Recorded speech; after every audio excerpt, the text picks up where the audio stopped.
And we are live. Best Ball with Bindles. Just hopped over from Super Stack Bros with PPR Tyler and Best Ball Guy. We are here with a very special guest, Billy Jones of Spike Week.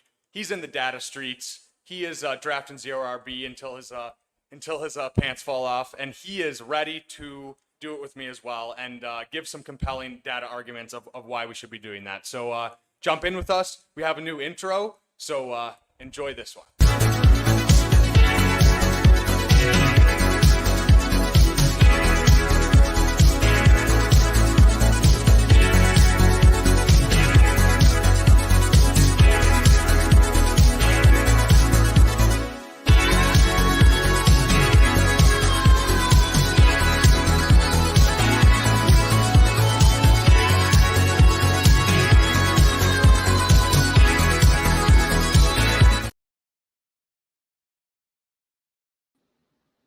Billy, how's your night going, brother? Appreciate you hopping on. How's your week been? How's your day been? And you ready to do some zero RB drafting? I'm always down to zero RB, but like the after that intro, that was lit, dude. Like unreal. Yeah, no, it's been good. So I'm getting married this summer, and this weekend's actually my bachelor party. So this kicks off what's going Congrats. to be a fun weekend. Hopefully, I can't imagine not. Yeah, I'm excited to be here. Thanks, dude. Yeah. I was watching your show with Eric Beimfor and I think B. Kurt is the other guy there. Kind of talking about kind of just where people were taking RBs, kind of how much they were allocating to RB. So why don't you talk a little bit about your article that you did and just kind of your approach to best ball as a whole, tying into the kind of your RB approach and what you've seen. So Yeah, for sure. So, my background, we'll go way back, I, is we want to go deep. Yeah. we'll go deep. So I got my master's in data science, and I was like, okay, what am I going to do afterwards? I was doing that at night, and so I was like, I do data work for work, but that's not that fun.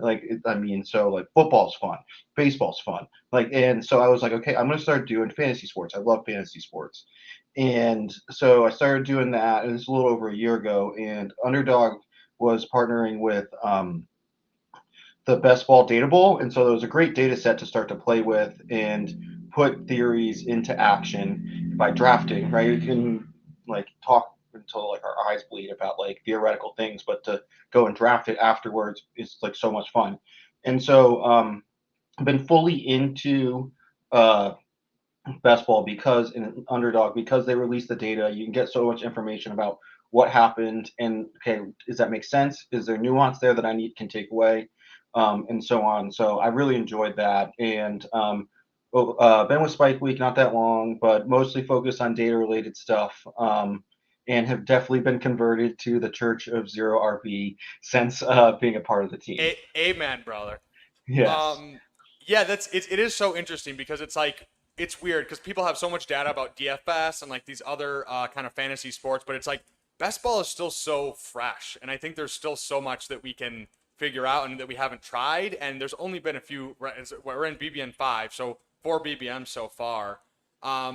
So yeah, you just did an article kind of about RB. So why don't you give us the quick data scientist synopsis of that and kind of like why that informs you being a zero RB bro. So essentially, I just want it to be like very simple. What is the tournament? What have the drafters been doing, and what's been working? Easy number, advance rate. I know that there's flaws with we don't really play for advancement. We want to win the big number at the end, but Sure. it's an agreed upon metric that we can all kind of work around. So just did that, threw in draft capital buckets, and visualized a bunch of that. What I found was interesting was the as years have gone on, the drafters have centered around like 5 and 6 running back builds as like an agreed upon way to build. I think that makes sense, right? There is some reasons to that, but like that sent, but that doesn't necessarily mean that was like drafting around the middle was necessarily the best. Like we've seen over multiple years that like leaning in to running back and getting advantage is one way to do it. Like get a double tap from the top, then literally draft less, or you building it through volume. But sitting in the middle, it was one of these things where it's like It's not inherently bad. It's not inherently good. It's you're just kind of like floating in the middle, and it's like you're not getting like a structural edge. And so like I'm not a player takey kind of guy. I'm never going to be. I didn't play football growing up. Like I can watch. I love watching it, but like what a guard is doing and blocking, like I have no fucking clue. But so like that's gonna be a piece that like I may not have. But if I want to just kind of lean into like the data side of things, like I really Sure. like zero RB as a way to do one, it's not drafted that much, right? People think zero RB is like the way, and it's very, very popular, but you have to make like five, six, seven conscious decisions to pass on running backs. And people are drafting more receivers and less running backs, but like truly getting to last year's tournament was like 2.5% went 0 through 7. Like that's insane to me. Like that's Yeah, comfortable. Five that's really low. really low. So like if you think a max drafter, if they're doing 10%, that's 15 drafts. So like 2.5%, one fourth of that. Um, yeah, so like just want to make sure my math wasn't wrong there. But yeah, so the like that's really like not a huge volume. So why I'm into it so much is I can get over the fields exposure to this structure so easily if I'm just intentional about drafting it. So I could draft less teams and get more of zero RB teams than everyone else that's doing it. Um, so I think that's really exciting. Yeah, I think that this point's Yeah, good point by Steph. yeah. Yeah, I would say I lean to be zero RB, but like what you're talking about, where it's like true, just like no running backs through 7 rounds. Like I feel like I'm probably doing it like more like you said, 10% would be like probably like a good number. I'm probably more than that. And it's just honestly because it's so hard. Like especially if you take even one early, it's like you just get so like the ADPs are just so crazy on wide receivers right now, and my teams just at the end of the day just feel better. Like I look at them, I'm like, okay, my positional allocation amongst the 4 positions is just so much stronger when I do that, and you can attack it through volume, right? Like obviously, if you do take a Bijan or a Brees or a CMC, you want to be holding off. I know you guys were talking about like whatever round 10, round 11, round 12. You really want to lean into that edge. Um, and yeah, something else I really like that you said is like you're not like a player takey guy, and that you want to you're a data scientist, right? It's data scientist, so you really Hmm. want to lean into. I think that's something that's really important as a best ball player, as a fantasy player in general, is kind of knowing what your edge is, right? Like not everyone is going to be the best at everything. That's not possible, right? So figure out what your edge is and really attack it. So I really like that, right? Like that's having self-awareness of like where your edge is very important. And I think that alone gives you a leg up on the field. So yeah, let's hop into a draft and do a little zero RBing and see how it plays out. But how many BBMs have you done so far? Okay, so this I think is 24. Um, so I've gotten some volume in, just played in some of the other tournaments too. I am definitely oh, this hopefully this fills kind of quickly. Um, but I am definitely using like some of the other like smaller tournaments to like pace my plays a little slower Sure. when I don't want to, like because I want to very have my drafts be like timed throughout the year. I think we've kind of reached the point where we're not like getting massive amount of news.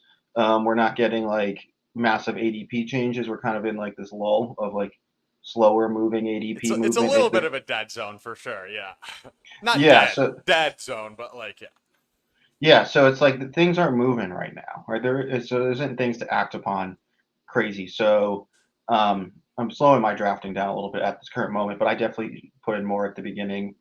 My intention is to get to 60 BBMs, so the 100% zero RB. And so let's go back to the numbers, like 10% zero RB on 150. That's 15 drafts. I'm getting 4 times that. So the equivalent of what if the field goes 10%, I'm going to go 4 times that just by doing that, but also getting less drafts in. So that's something I think that's like why I'm kind of doing it.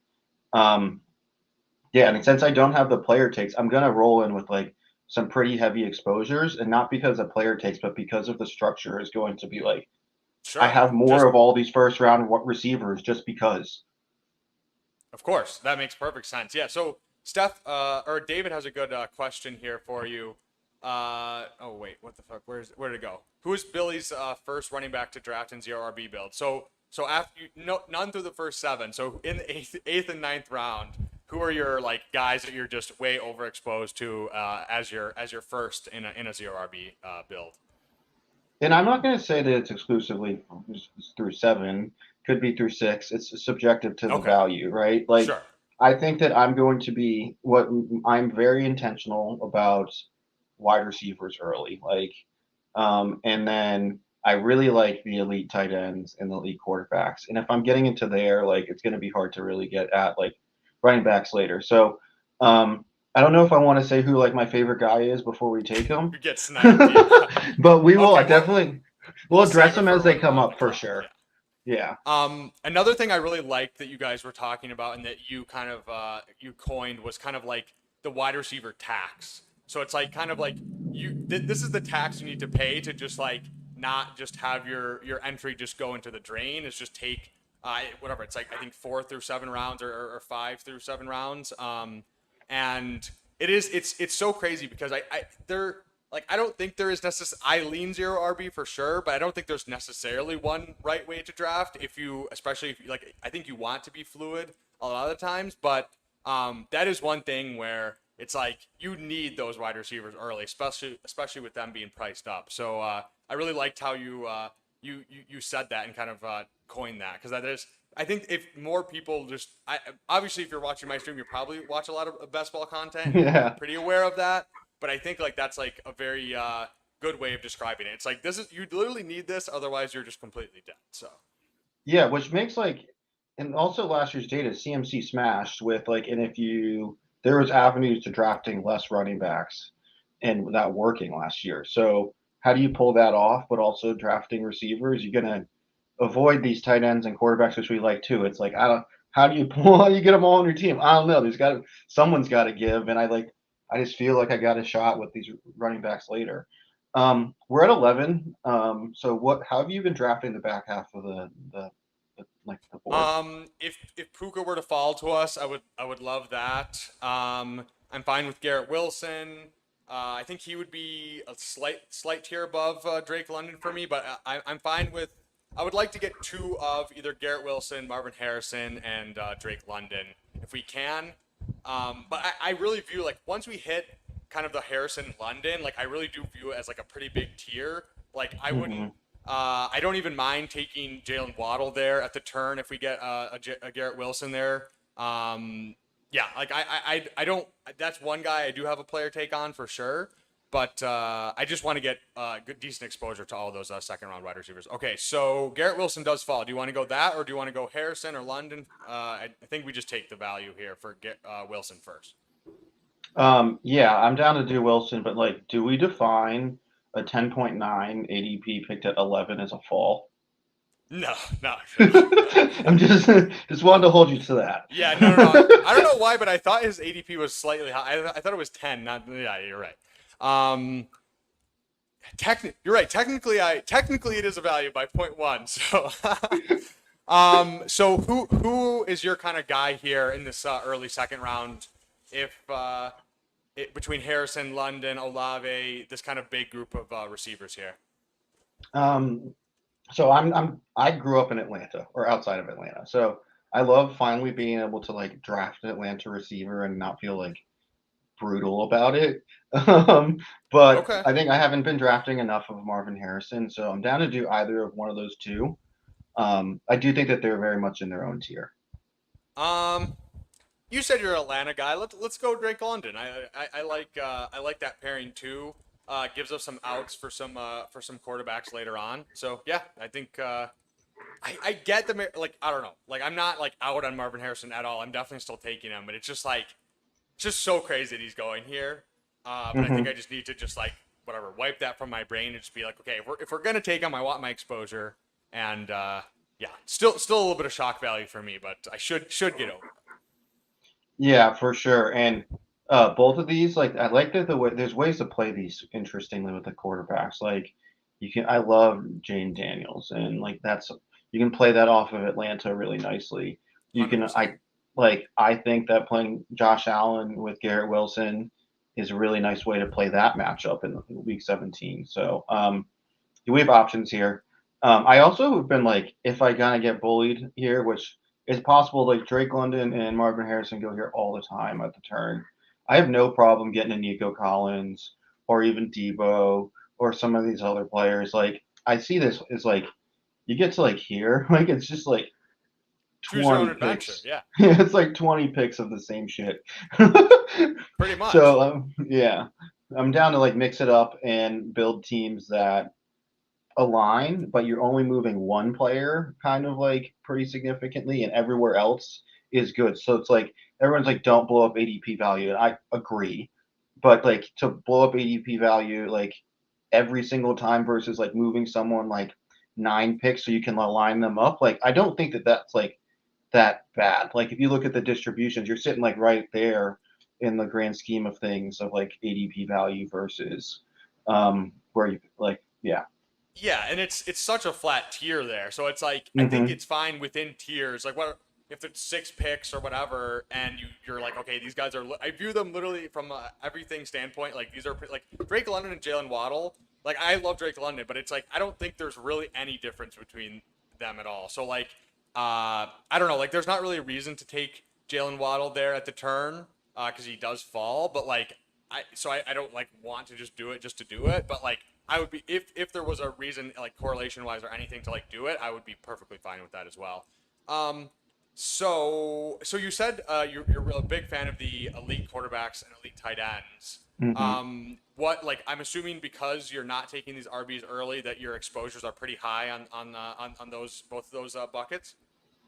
For sure. And it's like the if I'm drafting zero RB, at least this is the way I view it, is I want to build advantage elsewhere. Like I'm using running back as a volume play.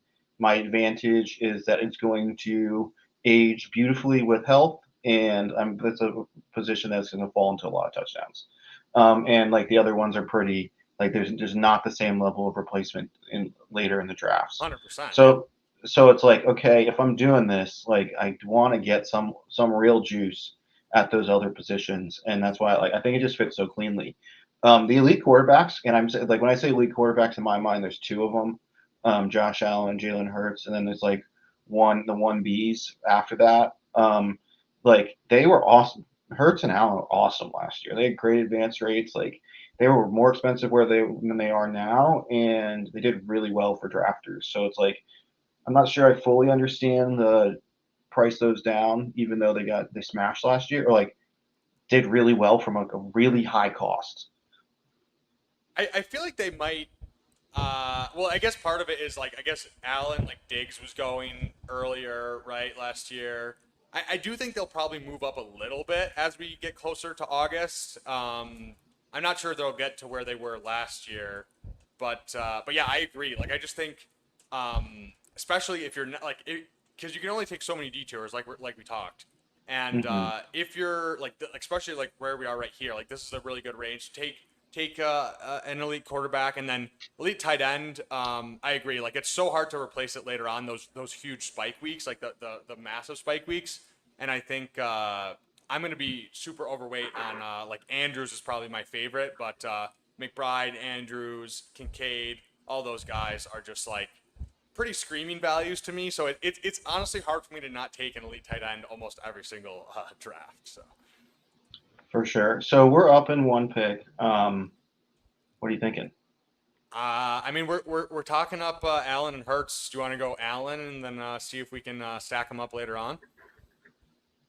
Yeah, I'm down. Yeah. I'm more. I have way more Hurts right now than Allen. Okay. And I think it's a function of like the cleanliness of the stack. Like with Hurts, you have like ways that you can get on it. Like AJ Brown, Hurts fits so cleanly. Like if you 100%. get Devonta, like Hurts sometimes comes back in the fourth. Like I've just like landed on that a bunch. So I think it's good to get a little Buffalo. Yeah. No, I think that makes sense, and we can. Right. There's a lot of options later on for Buffalo for stacking Hmm. options, and yeah, Steph. says elite tight end I think should be done in conjunction with zero RB. It's like yeah, like you like you're okay. Let's we're on the clock here. So do we want? Let's see. I don't want to go tight end. I want to wait at that. Okay. Um, I'm fine with Higgins. Probably would be my guy here. Do you have any guys you like?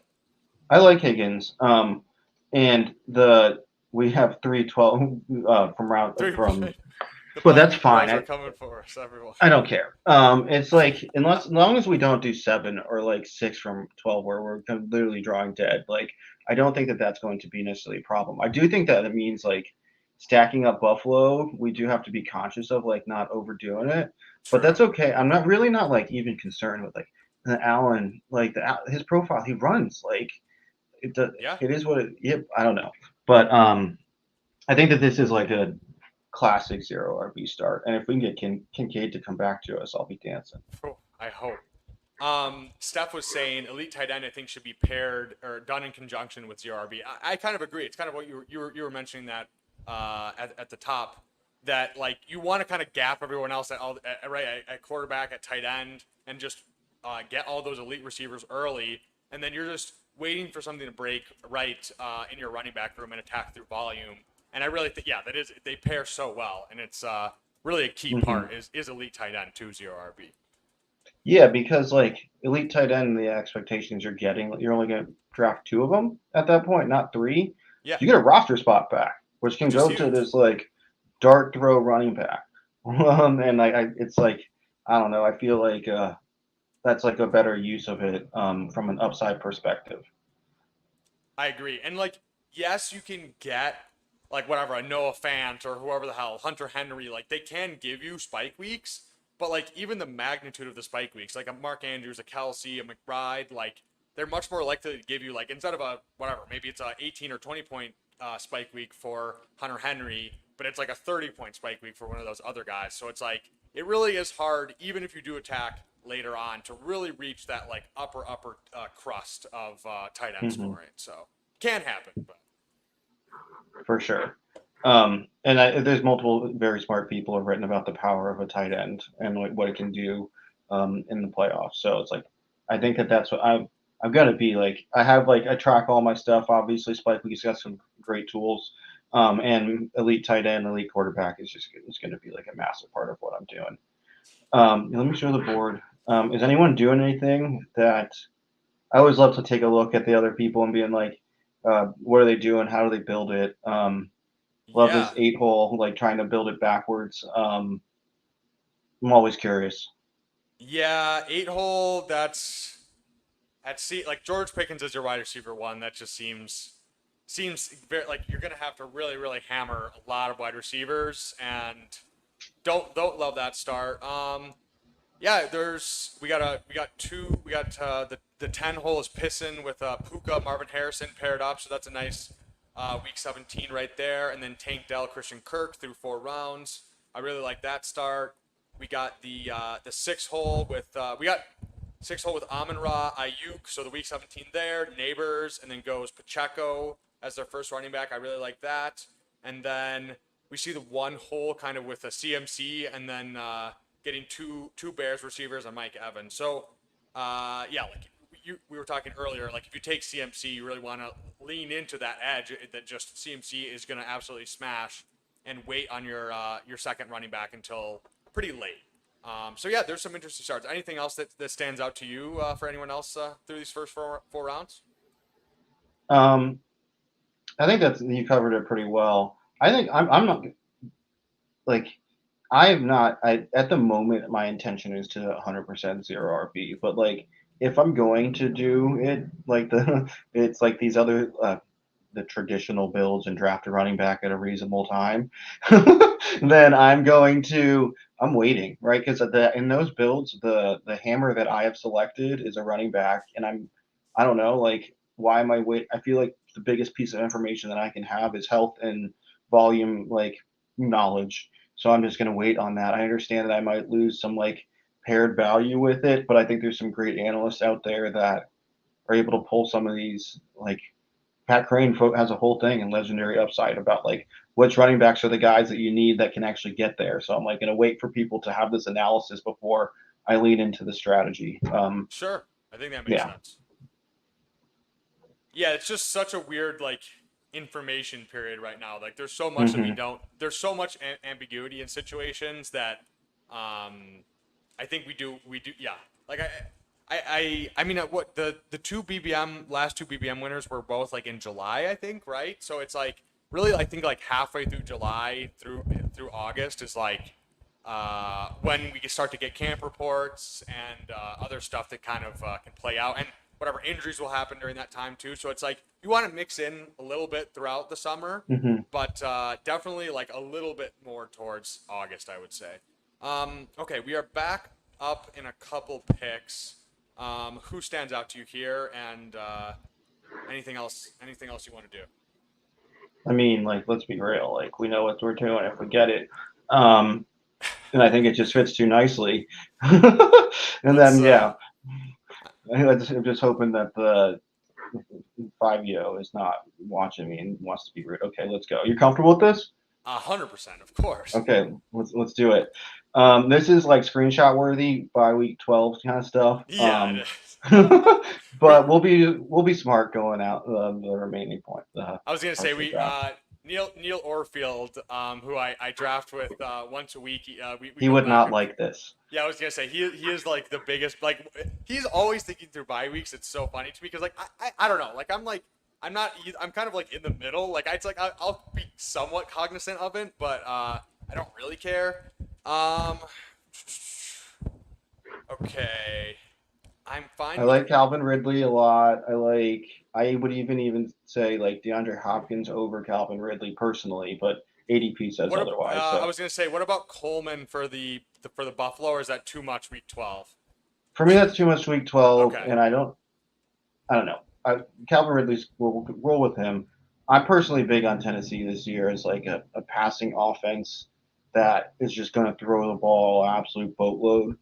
Um, and I don't know. I feel like Coleman is being priced pretty highly for I agree.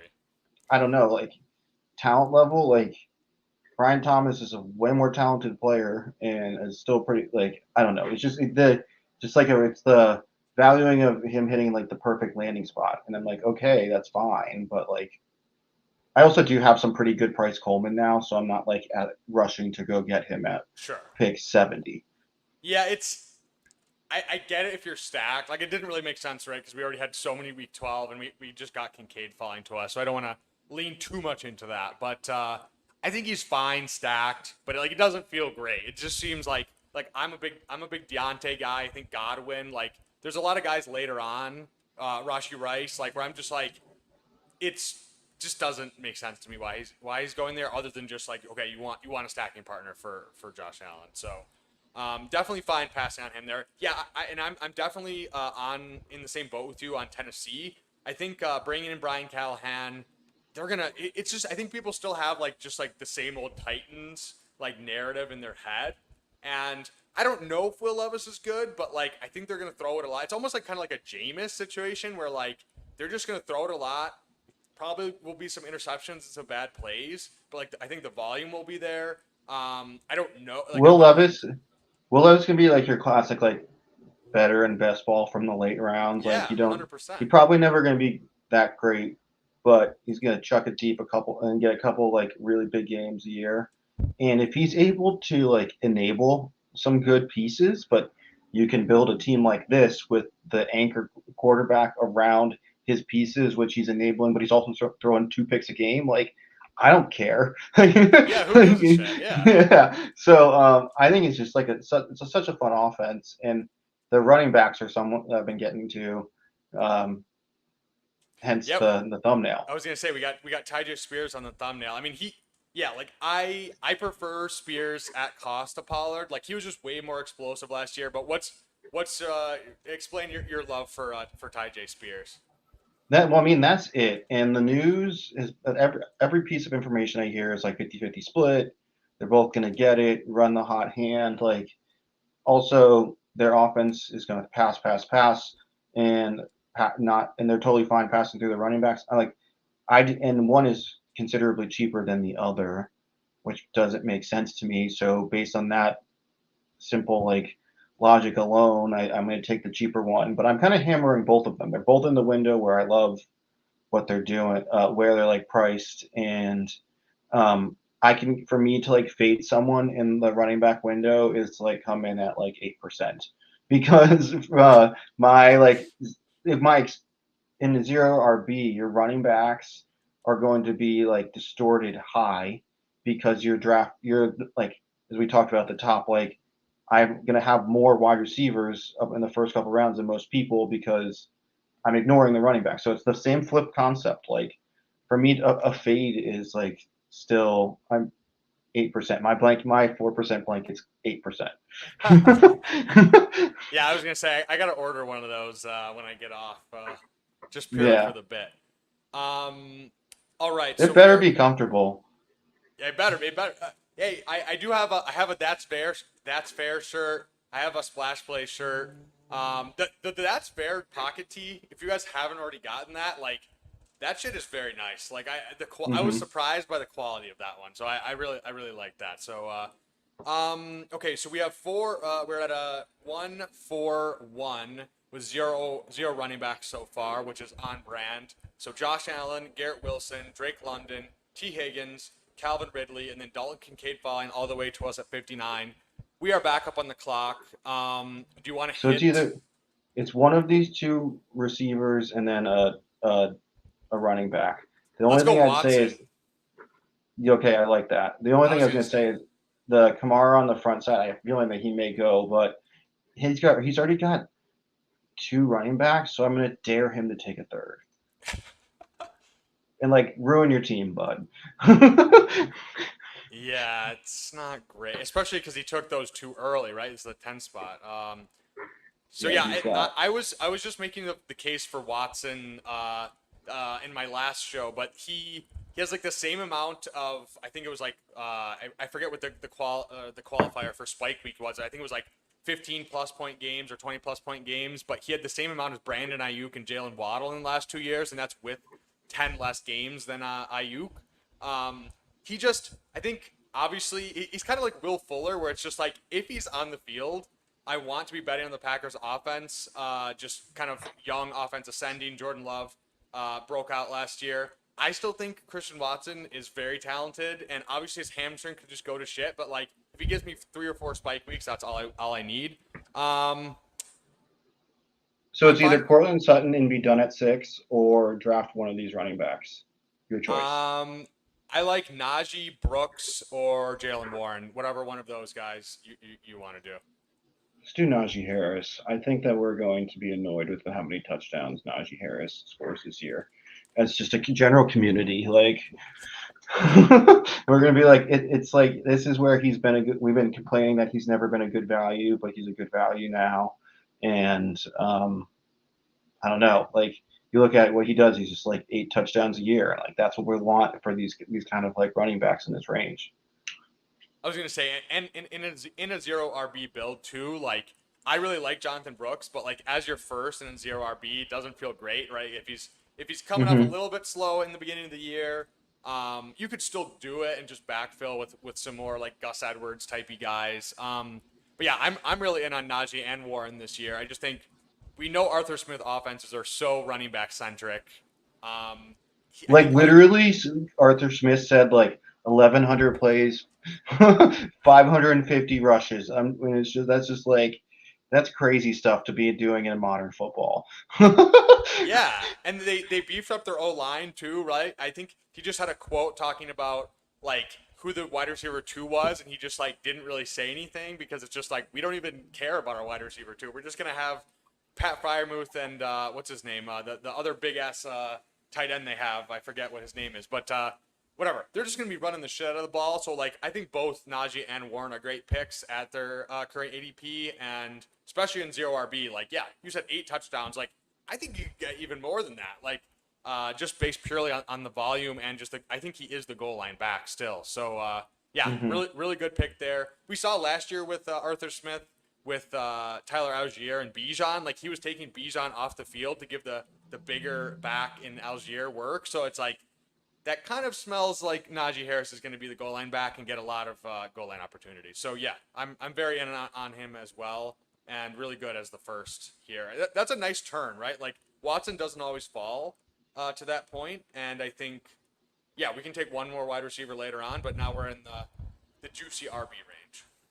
Yeah, for sure. And like the front of the board is got its pros and its cons, and the back of the board has its pros and its cons. And like I'm thinking wide receivers, right? So the front of the board, it's gets annoying at the 4-5 because you feel like you've missed on this like big tier break, Sure. and you're at the top of the next tier. But it's great at the 6-7 because you get in just before it falls off. Like at the 7-8 turn, sometimes you just got like table scraps. And you're just like, I guess I don't know. I don't know. I'm gonna do it myself right now. so Take Cortland Sutton 20 picks above ADP. Yeah. and you're just like, okay, it's Cincinnati correlation, I guess. Like, I don't know. True. No, you're right. So yeah, how so you said you've been doing some other like smaller contests to kind of like hold yourself off. Have you like whatever puppy other stuff? Like how have you enjoyed those kind of smaller contests? And have you been tackling those the same way or like whatever? What are your thoughts on the smaller contests? Been attacking them the same way. I don't try to overdo it. I'm not also not hunting for like screenshots on Twitter, so I don't really care about doing some of the more interesting builds out there. So I'm attacking it the same way. I've been some like the smaller tournaments, like you got to do some slows if you're going to get in the volume. Like it's like again the tax to play because it just goes so fast, which I don't know. I've come to the conclusion that I hate slows, not because I hate like drafting all the time. I love we literally obviously draft all the time, like but the problem with slows for me is that I really am specific about like managing my portfolio. What am I doing? After every day of drafting, I download my stuff and like look at my exposures and the combinations and what am I trying to do? Is anyone up? Like I'm not like too annoying, but I think I have a plan. Sure.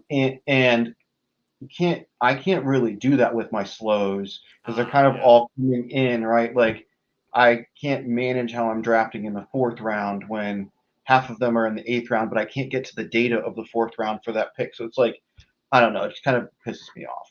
Yeah, that's weird. It's like you almost have to separate out like fast draft exposure and slow draft exposure until they finish. It's yeah, that's actually crazy, especially if you are trying to take like a very data heavy and like really looking at Planned. everything all the time. Yeah, That's how planned. I'm planned. So like I want to execute a plan, and I can't if I can't see it coming all together.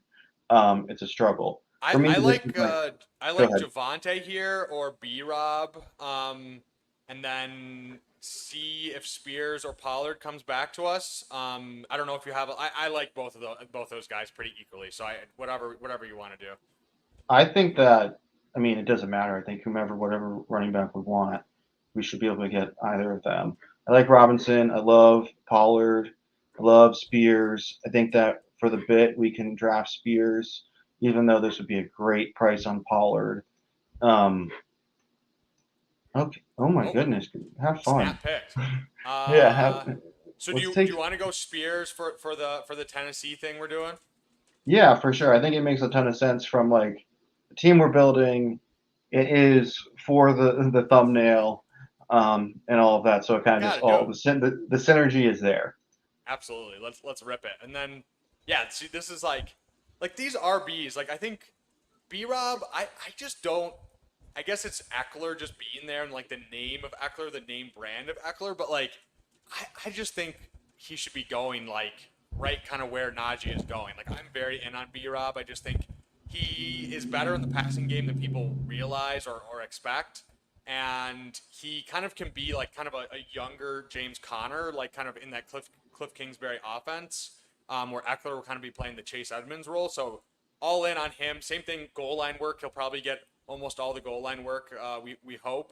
and then Spears. Obviously, you were talking up him up earlier, but it is going to be one of those offenses where they just kind of split drives. Where it'll just be like, okay, one drive it'll be Pollard, one drive it'll be Spears. And I just believe at this point in their careers, I was a Pollard stan before, but I just think at this point in their careers, I just want the younger, more explosive back who had really, really good pass catching last year as well. I forget the number of catches he had, but it was targets he had, but I think it was like 70 targets or something crazy. And if they're going to up the pass volume as well, I think he plays really, really well into that offense. So yeah, this is a really fun start. You want to run through the squad really quick while we have a second in between picks? Yeah, for sure. So quarterback Josh Allen, our 3-0 RB running backs, so they're pretty late, are Najee Harris, Brian Robinson, and Tajay Spears. At wide receiver, we have Garrett Wilson, Drake London, T. Higgins, Calvin Ridley, and Christian Watson. A little exposed to the Week 12, but it'll be Yeah, okay. It'll be okay. we'll be fine. We'll survive. Neil, it'll be okay if you're watching. And then Dalton Kincaid came to us 8 picks after ADP, and that felt pretty good. Neil, we love you, but We love you. I'm not a bye week bro. But when I'm on stream with you, Well, I will apply. it's relevant. It's just I don't know. We agree that like if we just kept doing week 12, there is definite like problem there. But when is too much? I don't know. Yeah, there's no like definitive answer of like when is too much, and I think we can make up for week 12 later on. I do want to circle back though. I think that Brian Robinson's a great pick. I think it's like didn't Austin Eckler get less money than Antonio Gibson did this offseason? He signed first too, which I think is like pretty bearish on him, right? It's like he just wanted to get something, right? He wanted to get on a team. He didn't think he was that good, so he's like, "Who's gonna first offer?" It's like, I'll take it. Yeah. So I think okay. Let me show the board. Sorry, but like I think that he's just like there is concern about Brian Robinson and Eckler being like maybe still in the role or something. Like I don't know. That's like Eckler was brought in to be the backup running back. Like Zeke, he's like late stage Zeke now, where Zeke is there to like pass block and be a good running back, but like not an explosive part of the team anymore. And Brian Robinson has the ability to be like an explosive part of the team. And so I think it's just like there's certain running back rooms that I'm like investing in both of them, and that's one I'm only kind of like primarily into one. Yeah. But I'll still have some Eckler because I can draft so many running backs in this range. Sure. Yeah, that's Emo Cowboy who is going on the stream right after this with Best Ball Guy. So go check that one out after we finish up. But you guys are on. This is why I love you guys. There's something to watch within that the trio of the stack like super stack bros is like is just like at night there's like 7 hours of shit to watch every night. Yeah, I was gonna say I can't even do solo drafts right now, but like I would be doing even more solo drafts if I could. But yeah, we all were started in the last couple months, and we're just like, okay, well I think we're all younger guys. We all kind of have similar vibes, and yeah, I think we just enjoy busting each other's chops, and I think whatever, we all have slightly different drafting styles, different takes, which always keeps it lively and just keeps it fun. But yeah, dude, like it's crazy. They literally stream every single day. So yeah, there is literally something. Mm-hmm. If you want to watch a stream, Best Ball Guy's West Coast as well, so it's usually a little bit later. So you're just laying down in bed. You're like, okay, Best Ball Guy, it's 11 p.m. Eastern time or 12 Eastern time. Okay, here we go, a little nightcap. Okay, so we are back up. We are talking about Eckler. So I don't want to double tap that. I would also dare this guy who's got the 1531 to take it. I really kind of like Leggett or Judy. One of the two. I like Leggett better if okay. If we're going one of those, I definitely will go Leggett. And the reason is just I need to open up some sort of stack later. Bryce Young, yeah. And I need some optionality there, right? Like Green Bay's off the board, Cincinnati's off the board, Atlanta's still in play, but that's also by week 12, so that's annoying. Like can't do that, yeah. New York's still by week 12, so I got to figure out where can I tacking on. We got a few options. Okay, so do we? Yeah, I was gonna say I like Those probably three. Sharps. Honestly, if we're making the bet on B Rob, I kind of like Lloyd or Kendray's getting some hype. I like any of these three. You choose which one stands out to you the most. I'm down to Charbonnet. Okay. Um, I think that he's a good pick. Just in general, uh, like locked in at this point. The backups we want like locked in roles, and his role ain't going anywhere. There's so much. Like I was saying this on the running back podcast. Like part of the reason why people are like against zero RB right now in the time of year is because there's a bit of uncertainty, but also around who some of those actual RB2s are. But I'd also counter that the players that actually have significant rise in their profile are all the backup running backs right now, right? Like the like Xavier 100%. Legette, like Deontay Johnson goes down, like he's not going up that high. Like he's gonna go up a little bit, but like it's not gonna be that much. Couple rounds probably, but not a ton. Yeah. Or better, Garrett Wilson goes down, like it's not Mike Williams that's gonna get like it's like because he's not going into the third round. But Zach Charbonnet is the type of player who has like this insane like potential rise in there. Sure. Um, so like that's I don't know. That's why I'm like there's potential risk with some dead zeros, but so there's like still the massive rises are still in there, um, and Yeah, especially in zero RB. Yeah. for sure. I know that like Leone's done some great work about like the importance of live roster spots.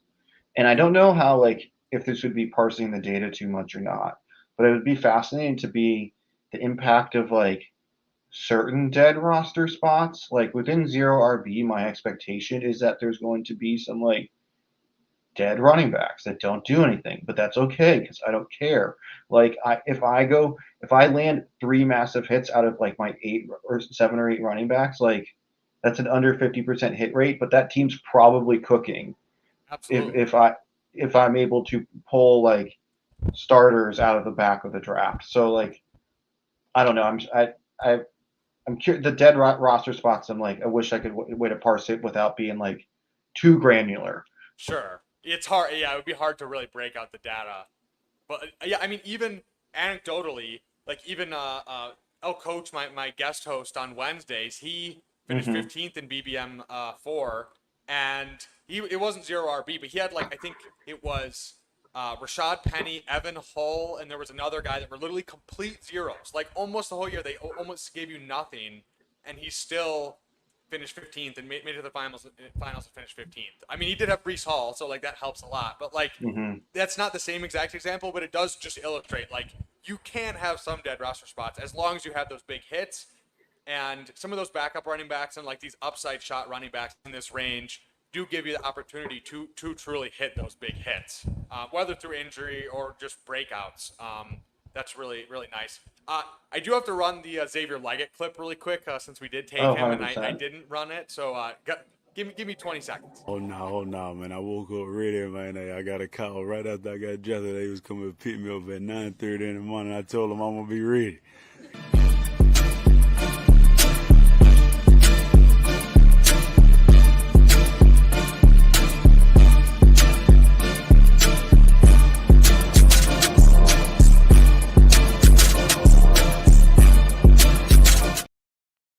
So yeah, I don't know.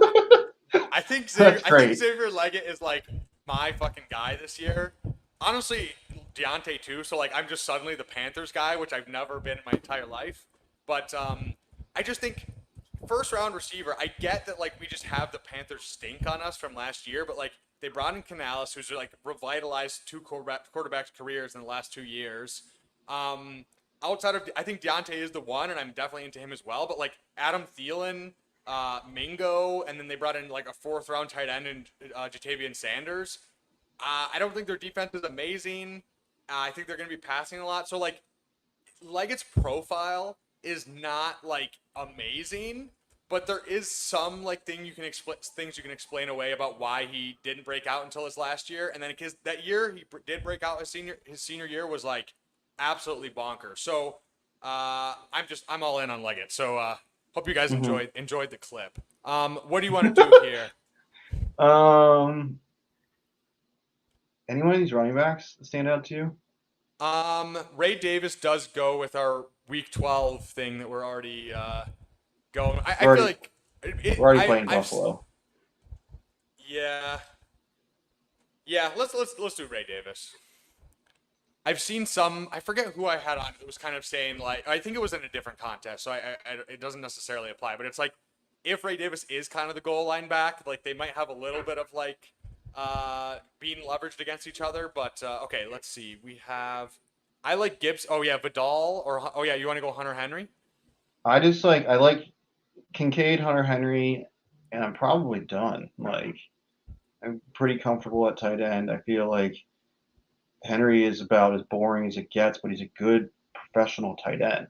Okay, Um, it opens up some New England later on too, which I think if we is want to play New England, that's in play now. We can get another wide receiver to do that. We have.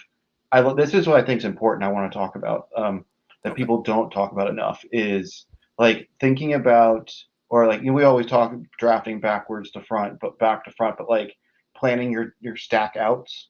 So like you shouldn't like I know we always talk about the backdoor stacks and like if you run out of you run into nothing, how do you get out of it? But like isn't the answer to not get yourself into it like by having like a way out earlier? So like I think that in this situation we've started the conversation about how how do we get our stack later without being a painful like ugh, now this team's going to have this bet on it that's kind of gross like Sure. and it's overbuilt. So like we have Tennessee out, we have Carolina out, we have New England out. We have I don't know, is Atlanta gone? Probably it's gone. Technically, we have Seattle out. Like even though I don't love stacking through running back, so we have options here, which I think is an important way to build. It's super important, and like yeah, all those backdoor I would say Panthers obviously because I'm taking both of those receivers. Broncos is a really good one and is a bring back on some if you do some Cincinnati stuff earlier. Um, New England is just like seems crazy where Drake May goes. I know there's some Jacoby Brissett that could start some games, which I understand, but like I still think it makes sense, especially if you're pairing him with like a Josh Allen or someone else. Like, do you really care about like if he doesn't play the first like 5 weeks? Like, not really. Mm-mm. Um, and what was the last one I was thinking?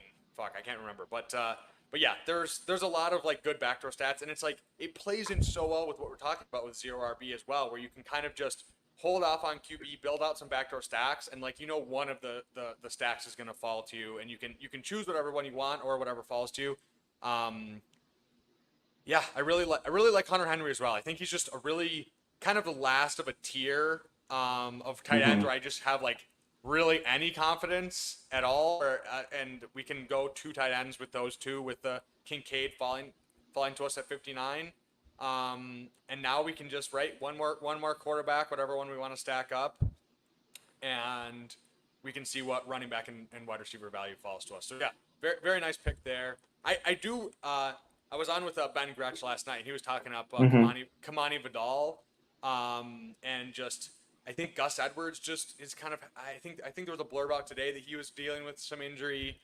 J.K. Dobbins obviously is coming off an Achilles tear, which is like historically like very very hard to come back from and really do anything. And he had only I think like 25K and guarantees in his contract, so definitely a situation I want to lean into. But I think structurally it makes sense to just be done at tight end with those two and not have to worry about it. I don't love Chig, so like if that would have made sense later on with the Tennessee bet. But yeah, this is the last guy where I'm like, okay, I feel very comfortable with these with this guy as my two. So I like a lot of it all too. It's like what's one of those backfields that I'm willing to have like pretty heavy amount of like both. It's where and they're so cheap, and if if say you walked in with 30% of both of them, like one of those and one of them's the hit, like I'm not gonna be mad that 30% smashed, I'm gonna be pumped that I have the 30% hit, like especially Yeah. in these costs. So like it's just like I don't know. I'll just take my lumps. I'll take both. Very rarely together. Um, that's not a play that I really do. I don't like the handcuffed. But yeah, the price of them makes them both really appealing. Yeah, and like, This is interesting. I was going to say that like also we took our first running back in round 8. That's actually not even that aggressive for me. I've kind of really? I Okay. was sending you ones. I think the one I sent you last night was I took my first one in around 10 or 9. Yeah. Um, Yeah. Round and 9 that or was 10. fun. That was a ton of fun. Yeah, I mean, you can just go running back for like what 6 or 7 rounds straight, basically. Maybe we got David saying more drafters solo. Yeah, since I can't draft underdog right now, I did do a drafters stream, which it's fun to switch it up. Okay, you want to go Braylon Allen first? He's I beat think we so. Yeah, let's do it. We have some Buffalo and we have some Jets, so that makes sense to me. And then yeah, we have some other guys coming up here that would make sense for our build. We're at what? How many? Six running backs? Yeah, 1662. Um, we are going to be. I guess we could take Bryce Young here, or we could do more New England. I was gonna say, do we want to chance it? I mean, I kind of lean chancing it either with Baker or Demario Douglas, and just what do you think though? Is it pushing it too far? Because I May could go, but it's like we have Henry, we have one of those receivers. Chat, don't be rude to us. Yeah, Please. I'm okay to push it. It's fine. I think that I would have taken Will Levis if it had been there. I want to know why they did this. I guess they took DeAndre Hopkins immediately after us. Okay. Um, but that's interesting. I don't know. Kyler Murray, I'm not drafting. Is it? I'm almost like I know that 3 quarterbacks is like a thing, but I'm not getting there very often. And that's maybe because of the fact that I'm drafting a lot of more the elite ones, so I'm out and getting to the 3rd quarterback. But like I don't know, I feel like they don't really contribute that much, and I get that they have like some potential value in the playoffs, but like I don't know. I'd rather just play more game stacks and have the elite 2 hammer quarterbacks. But Yeah, anyways, I think especially like how you're building that definitely makes sense in terms of just you're usually getting one of those like quote elite guys, so then it hmm makes sense. You're never really going to go 3 unless like something crazy falls to you with an ADP value and you have the ability to do that. But yeah, I think I surprised like it's weird. Like I think I surprisingly don't. I think I surprisingly go more 3 QB than I like, but I think it's just because I'm usually more taking the kind of like window quarterbacks of like the pick 100 to like 130 range. Just with the way I'm building, and I usually get locked out of like a. I'm not. I think I should go out of my way more to take a Josh Allen or a Jalen Hurts. Um, so I do end up taking whatever, like 2 of Levis and Bryce Young as my like 3rd with like Trevor hmm Lawrence or Herbert or something earlier on. Um, but yeah, I think that is maybe something that I need to reevaluate and just like I think I definitely need more of the elites of Josh Allen and Hurts because I really just can just bury you if they have the crazy seasons they can have. Well, how do Um, you review your exposures and all that stuff? Do you just like look at the top line exposures, or do you do all of the combinatorial stuff that so funny us thing. So nerds do? So I actually did use the Spike Week tool previously. I don't know if I've already people have already know this, but I actually can't draft right now. You're the one drafting on my account right now. So because I'm in a place where I can't draft, I should be able to draft soon. But so yeah, I don't What, you technically I making don't. yourself? You making your girlfriend move so you can draft? No. I might do some Gretsch slow streams, and if I am in a place where I can, which I'm not too far away, I'm Are you just telling me that we're going to get a live stream from your car, while you're drafting in like the passenger seat you set up the stream while you're I'm drafting gonna be there in a completely parking lot? honest. I'm gonna be completely honest. I would do that. I really It's like in play. It's in the play. thing. Okay, like the thing is, so yeah, I technically don't have exposures right now, but like I'm just thinking through like the guys I've been taking on stream because I'm still doing a bunch of streams, but um I definitely, yeah, Spike Week is great to kind of like whatever. You guys have so many great tools to kind of dig through everything, and I previously did was subscribed and did use it. But yeah, I really just like think I love just doing regular, just like best ball drafts, like just straightforward. But I really think like there's so much like creativity we can bring into the space of just like doing weird shit and like pushing the envelope. We have Super Stack Bros where like we haven't done too much crazy stuff yet, but I think as the summer rolls on, we're gonna try to just like lean into it there.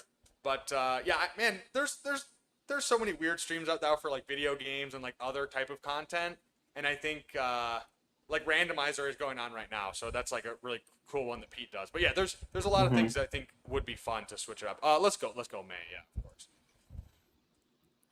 You don't want to suck out 2 more picks of value? No, I definitely don't. Just accept it and I move was on. really scared he wasn't gonna make it there. We were gonna have to take a naked Bo Nix or a Justin Fields or something.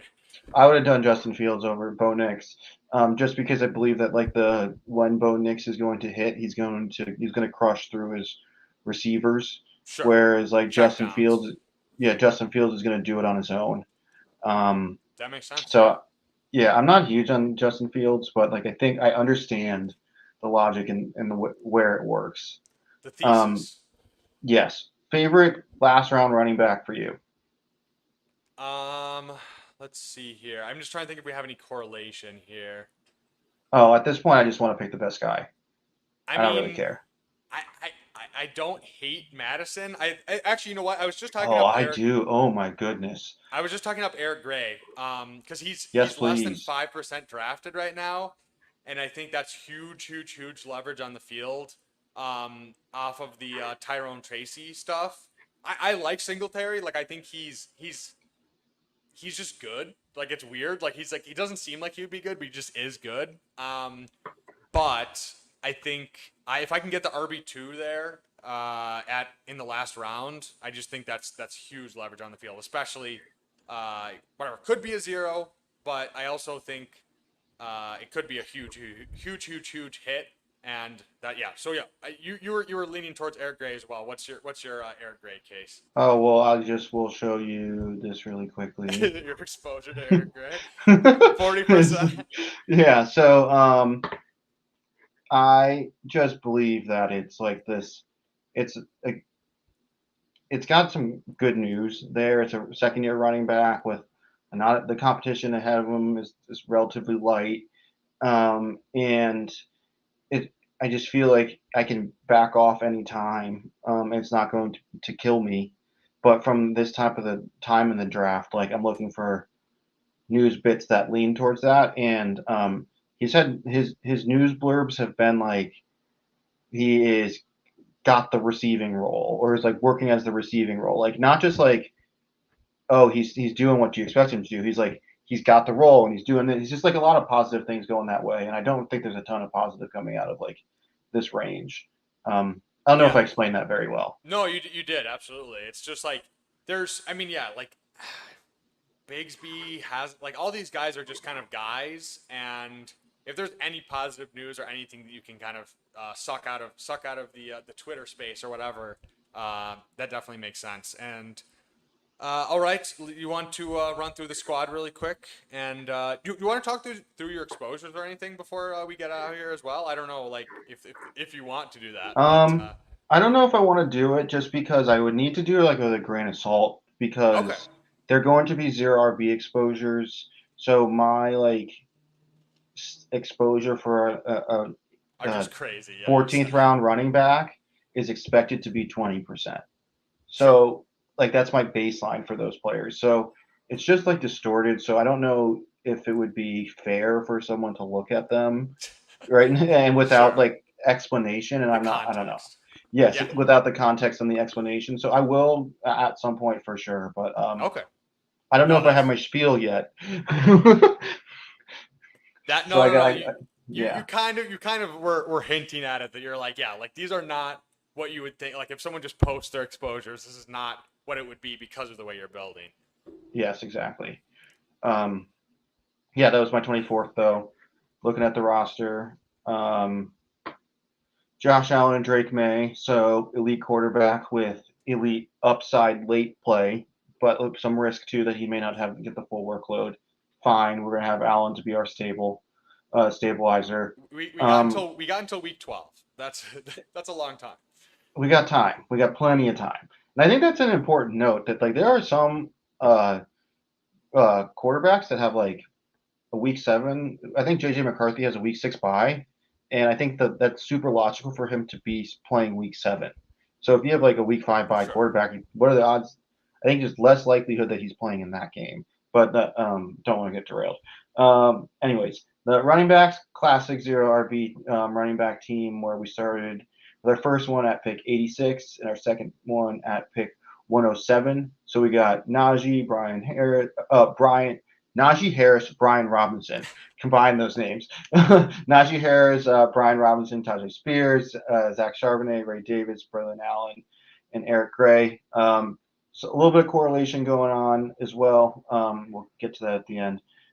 Garrett Wilson, Drake London, T. Higgins, Calvin Ridley, Christian Watson, Xavier Legette, Javon Baker for the receivers, and then both of our tight ends are stacked with our quarterback with Dalton Kincaid and Hunter Henry, so that's pretty nice.